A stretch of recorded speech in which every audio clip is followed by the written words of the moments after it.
Halo warga Sudut Sipil, welcome back to channel Sudut Sipil.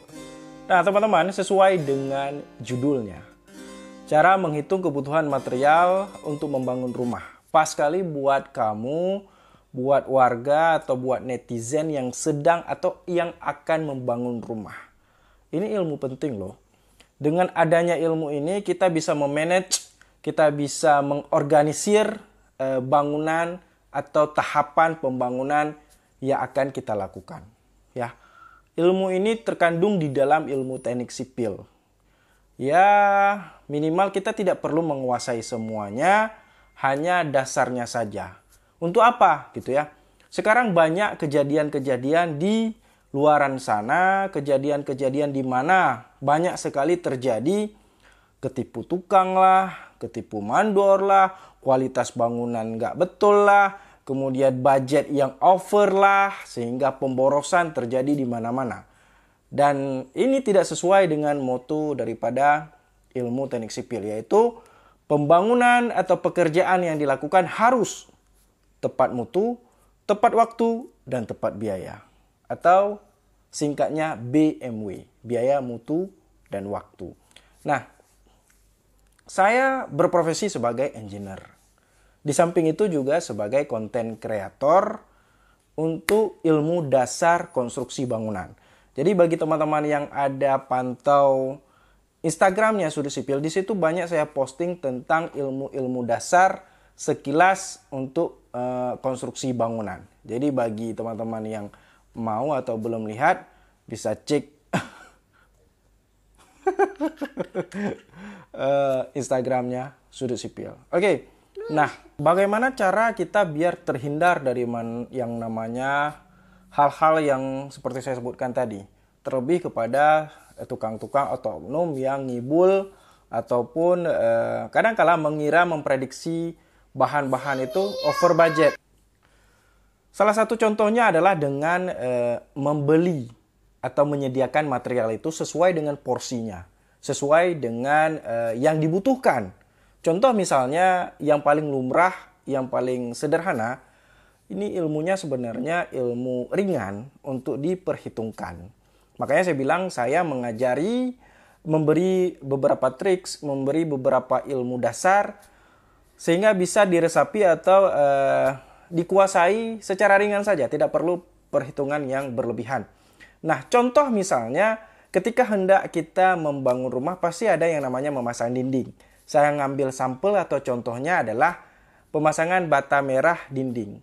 Nah, ketika kita akan mengerjakan pekerjaan tersebut, tentu membutuhkan material batu bata merah toh. Itu pasti. Nah, dengan kita mengetahui sedikit saja dasar daripada ilmu teknik sipil sebagai konstruksi ini, kita bisa menghitung sendiri. Sehingga kita bisa menyediakan bata merah itu sesuai dengan porsinya. Tidak kurang, tidak lebih. Walaupun ada lebih misalnya 1, 2, atau 10 buah, itu hal yang wajar.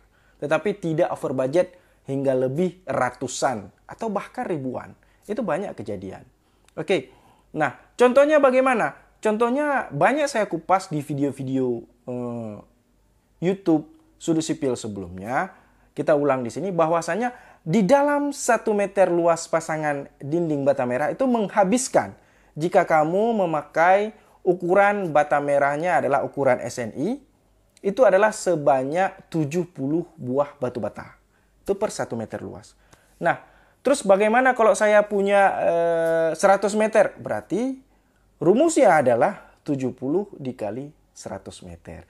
Tetapi dengan catatan, ukuran daripada nut atau siar daripada si perekat bata merah itu berkisar antara 1,3 sampai dengan 1,4 cm. Ya, itu dari segi metode pelaksanaannya. Jangan nanti pas dipasang, Bang, aku ikutin video Abang gitu ya.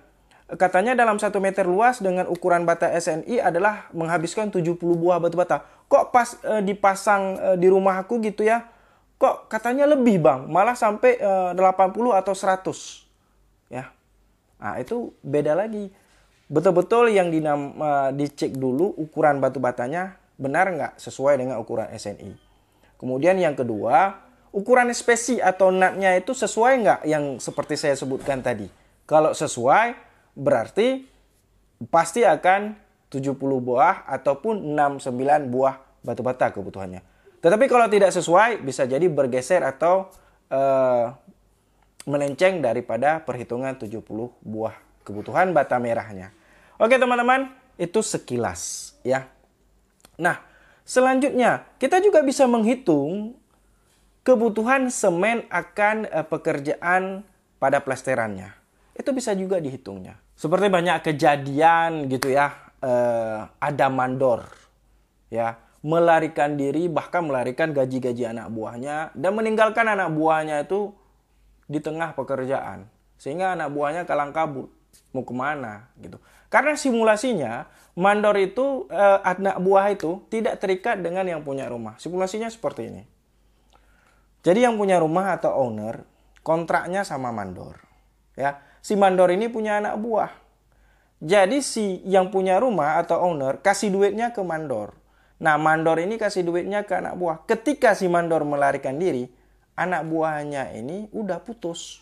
Karena si yang punya rumah udah kasih ke mandor. Kecuali yang punya rumah sendiri atau owner belum cairkan duit ke si mandor. Itu bisalah anak buahnya langsung datang ke yang punya rumah.